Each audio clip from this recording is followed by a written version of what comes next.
Assalamu alaikum and welcome back to the channel. Today is 6th December 2024 और आज हम discuss करेंगे south Korea को। साउथ कोरिया जो कि पूरी वर्ल्ड में थर्ड लार्जेस्ट क्रिप्टो करेंसी की मार्केट है और may be you don't know कि सिर्फ एग्जैक्ट 3 डेज पहले यानी कि 3 दिसंबर 2024 को साउथ कोरिया में मार्शल लॉ लगा था।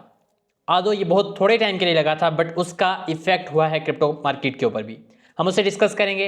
हम साउथ कोरिया का क्या रोल है क्रिप्टो करेंसी मार्केट में उसे डिस्कस करेंगे और आज का हम जो डेली के चार्ट्स हैं like today's market capitalization, market में कितना कैपिटल है, मार्केट का वॉल्यूम, उसमें क्या इंक्रीज आया है, क्या डिक्रीज आया है, फिर हम डोमिनेंस देखेंगे बिटकॉइन की, इथेरियम की ओवरऑल डोमिनेंस, फिर हम ट्रेंडिंग कॉइन्स को थोड़ा सा देखेंगे एंड देन हम फेयर एंड ग्रीड के सेंटीमेंट को देखेंगे। So let's get on to laptop. Right now I am on my Google Chrome और मैंने स्टेटिस्टा का ये आर्टिकल ओपन किया हुआ है, crypto currency in South Korea statistics and facts.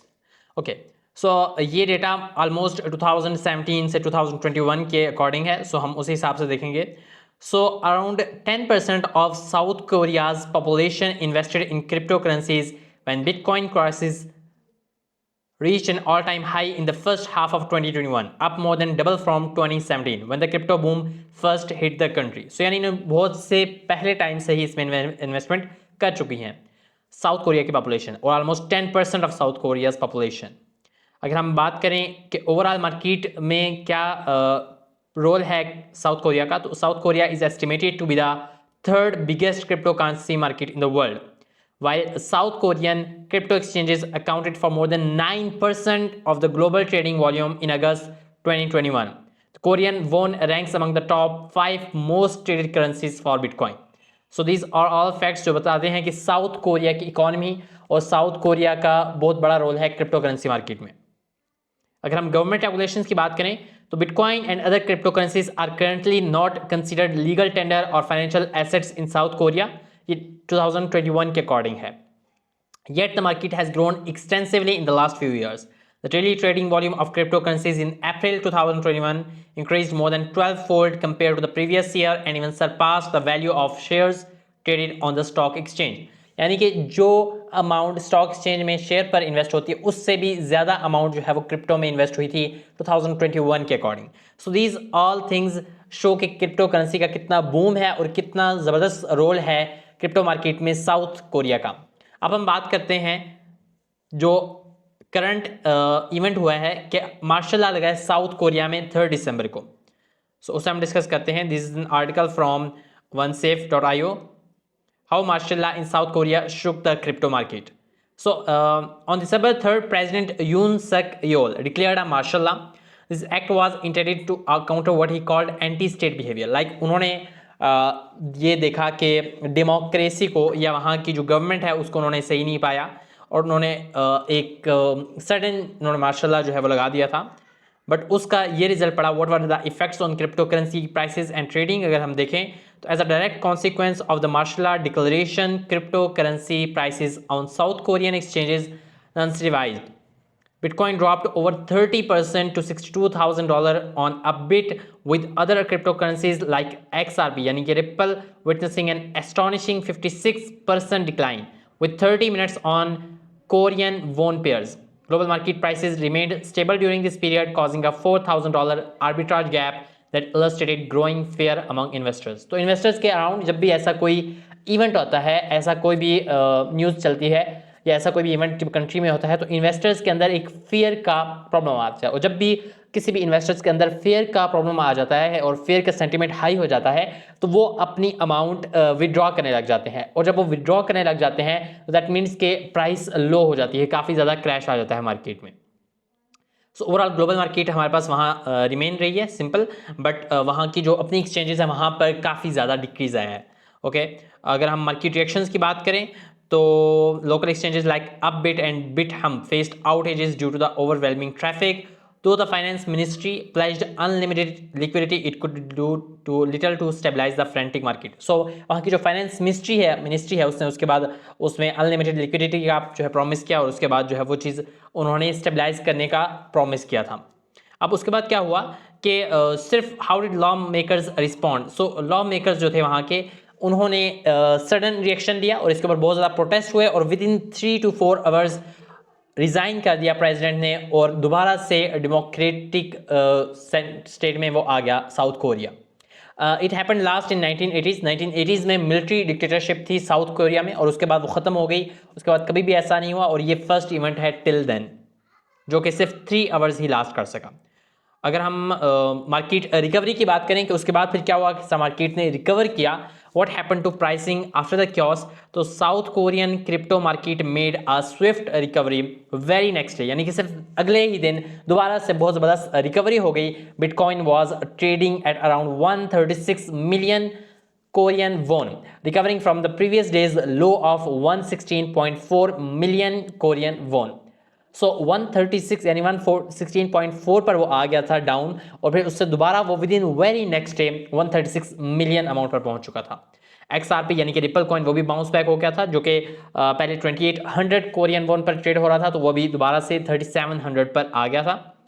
सो इस रिकवरी की मेन वजह फाइनेंस मिनिस्ट्री का जो प्रॉमिस था लिक्विडेशन का इंटरवेंशन थी उसकी वजह से हुआ और दैट्स हाउ क्रिप्टो मार्केट वहाँ पर दोबारा स्टेबल होगी और उसकी वजह से ओवरऑल द क्रिप्टो मार्केट पर भी कुछ ज़्यादा इफेक्ट नहीं पड़ा।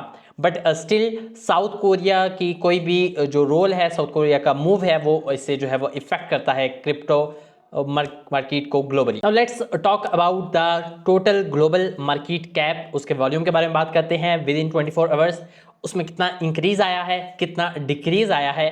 देन हम डोमिनेंस की बात करते हैं मार्केट में, बिटकॉइन की क्या डोमिनेंस रही है, क्या इथेरियम की within 24 hours. Then we will discuss about the fear and greed sentiment. So let's get into coinmarketcap.com, जो कि एक बहुत ही रेपुटेबल और रिस्पेक्टेबल कम्युनिटी है, रिस्पेक्टेबल वेबसाइट है in the crypto world, and check कि ये डेटा क्या हमें बता रहे हैं। So let's go.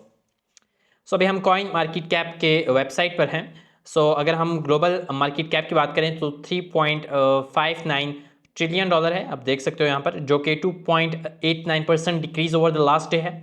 अगर हम टोटल क्रिप्टो मार्केट वॉल्यूम की बात करें over the last 24 hours is 301.09 billion dollar, जो कि 16.19% डिक्रीज है।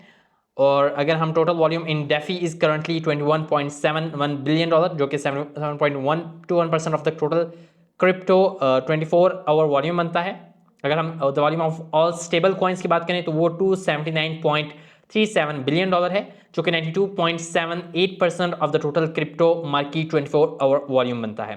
बिटकॉइंस डोमिनेंस जो है वो करंटली 54.26% है और जिसमें 0.88% का डिक्रीज आया है ओवर द लास्ट डे। अगर हम लास्ट डे की बात करें तो लास्ट डे बिटकॉइन ने 1 लाख का जो एक माइलस्टोन था उसे अचीव किया था, एंड देन $104,000 का। बट अभी बिटकॉइन का रेट दोबारा से थोड़ा डिक्रीज हुआ है और अभी ट्रेड हो रहा है $98,349 पर। अभी अगर हम डोमिनेंस की हमने बात कर दी, अगर हम फेयर एंड ग्रीड का इंडेक्स देखें तो उसके हिसाब से अभी 81 एक्सट्रीम ग्रीड चल रहा है, यानी कि इसमें एक्सट्रीम बाइंग वगैरह चल रही है क्रिप्टो मार्केट के अंदर। और अगर हम आज के हमने वॉल्यूम वगैरह की बात कर दी, अब हम हॉट कॉइन्स की बात करेंगे, यानी कि कौन से डेली के गेनर्स और लूजर्स रहे हैं, हम उनके बारे में थोड़ा सा डिस्कस करेंगे। सो हम यहाँ पर अगर नीचे आ जाएं और यहाँ पर भी हम डिस्कस कर सकते हैं। यहाँ पर हमें 1 आवर का भी मिल जाएगा, 24 आवर का भी, एंड देन 7 डे का भी। आप यहाँ पर सिंपली क्लिक करोगे एक दफ़ा तो आपको यहाँ पर 1 आवर के हिसाब से कौन सा गेनर रहे वो यहाँ पर टॉप पर शो हो जाएंगे, एंड देन उससे लो एंड देन लो। और अगर आप इसे एक दफ़ा आप क्लिक करोगे तो आपको यहाँ पर जो लूजर्स हैं वो यहाँ पर शो हो जाएंगे। आप वहाँ पर उन्हें देख सकते हो, इसकी बेस के ऊपर आप अपनी फाइनेंशियल डिसीजंस ले सकते हो। और अगर हम 24 आवर्स का भी निकालें तब भी इसी तरह आपको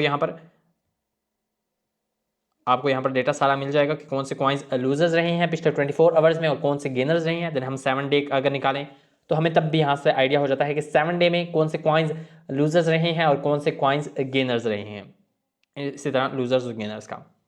दैट्स इट। अब हम बात कर लेते हैं थोड़ा सा जो ट्रेंडिंग कॉइन्स है वो यहाँ पर हमें मिल जाएंगे, जिसमें रिपल है, XRP, even, mad, STM, ZRX।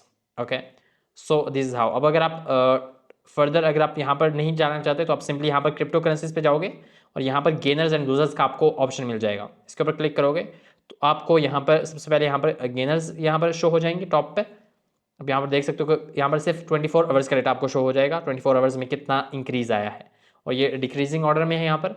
और जैसे जैसे आप नीचे जाओगे तो यहाँ पर ये गेनर्स खत्म हो जाएंगे और यहाँ पर आपको टॉप लूजर्स मिल जाएंगे, जो कि आप चेकआउट कर सकते हो। यहाँ पर उनकी परसेंटेज भी आपको यहाँ पर नजर आ जाएगी।